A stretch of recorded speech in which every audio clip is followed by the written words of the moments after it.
بزرگان دین کے صدقے میں ہماری مرادیں بھی پوری ہوتی ہیں, ہماری آرزویں بھی پوری ہوتی ہیں. آج سیدنا غوث اعظم عبد القادر جیلانی رحمۃ اللہ تعالی علیہ کا نام پوری دنیا میں لیا جاتا ہے, بڑی شان و شوکت کے ساتھ میں لیا جاتا ہے, لیکن ہم اور آپ ان کے نقش قدم پر بظاہر نہیں چل پاتے ہیں. لیکن اگر نہیں چل پاتے ہیں تو غوث اعظم عبد القادر جیلانی رحمۃ اللہ تعالی علیہ فرماتے ہیں کہ تمہیں اگر ہم سب بزرگان دین یعنی میرے نام لیوا ہو اور پھر بھی اللہ اور اس کے رسول کے حکم کی نافرمانیاں کرتے ہو تو یہ بہت بڑی بدنصیبی کی بات ہے. غوث اعظم فرماتے ہیں کہ جو بدنصیب یعنی ایسا شخص جو نماز نہ پڑھتا ہو اسے مسلمانوں کے قبرستان میں دفن بھی نہ کیا جائے, جس کا اخلاق اچھا نہ ہو اسے مسلمانوں کے قبر میں دفن نہ کیا جائے, جس کے اندر سماجی برائیاں پائی جاتی ہوں اسے سماج میں کوئی جینے کا جو ہے ادھیکار نہیں ہے.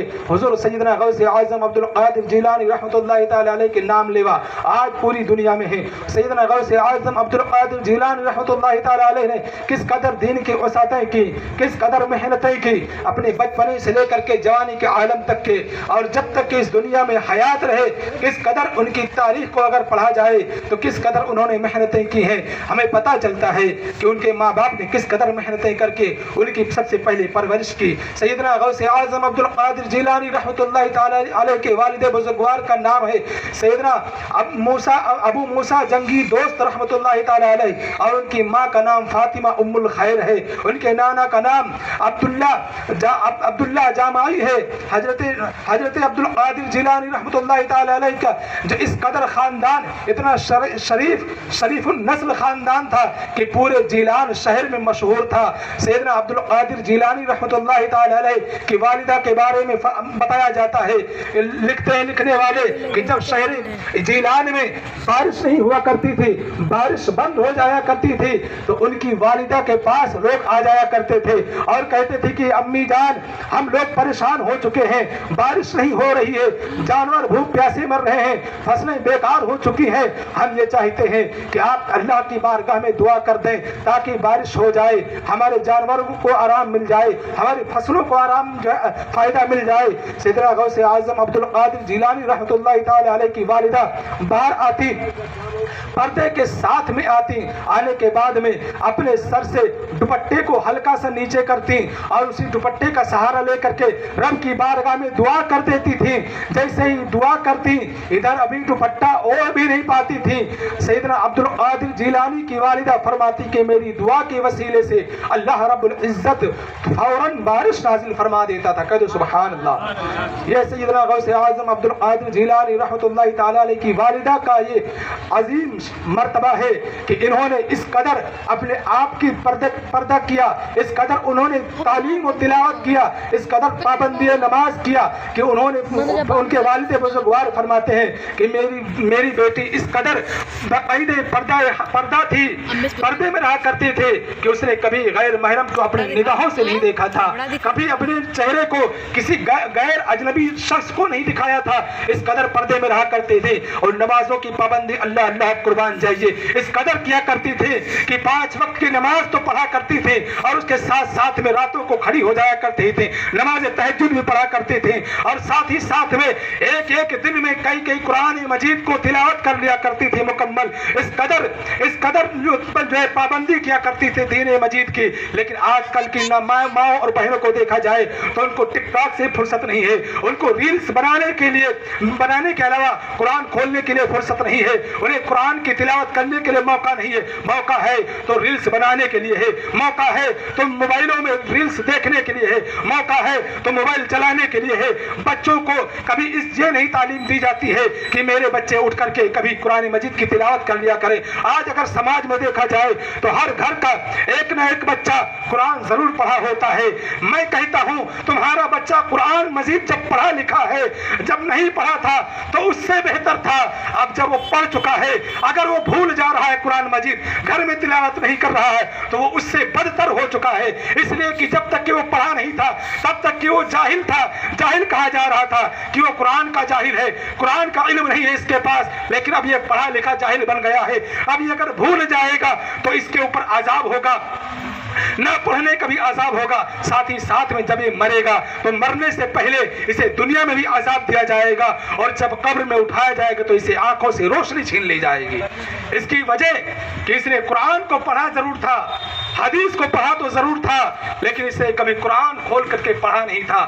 حدیث پڑھا تھا لیکن اس نے قرآن حدیث کو کھول کر کے دیکھا نہیں تھا۔ قرآن کو پڑھا تھا لیکن پڑھ کر کے بھول گیا تھا۔ اس کے ماں باپ نے بھی کبھی تعلیم نہیں دی تھی کہ میرے بچے قرآن کی تعلیم پڑھی ہے تو کبھی صبح اٹھ کر کے پڑھ لیا کر۔ کبھی اس کے ماں باپ نے، جب ماں باپ نہیں پڑھیں گے تو بچے کہاں سے پڑھیں گے؟ جب ماں باپ، ظاہر سی بات ہے، دنیا کے سارے خرافات میں ملوث رہیں گے تو بچے بھی ملوث رہیں گے۔ البتہ میں بتانا چاہتا ہوں کہ اللہ رب العزت نے تمہیں اولادیں دی ہیں تو تمہارے نعمت بھی ہیں، لیکن میں بتانا چاہتا ہوں کہ قرآن کہہ رہا ہے کہ انما اموالکم اولادکم فطرۃ واللہ عندہ اجر عظیم۔ تمہارے لیے اولاد، تمہارے لیے مال، یہ نعمتیں ہیں، اللہ کے نزدیک نعمت بھی ہے اور یہ فتنہ بھی ہے۔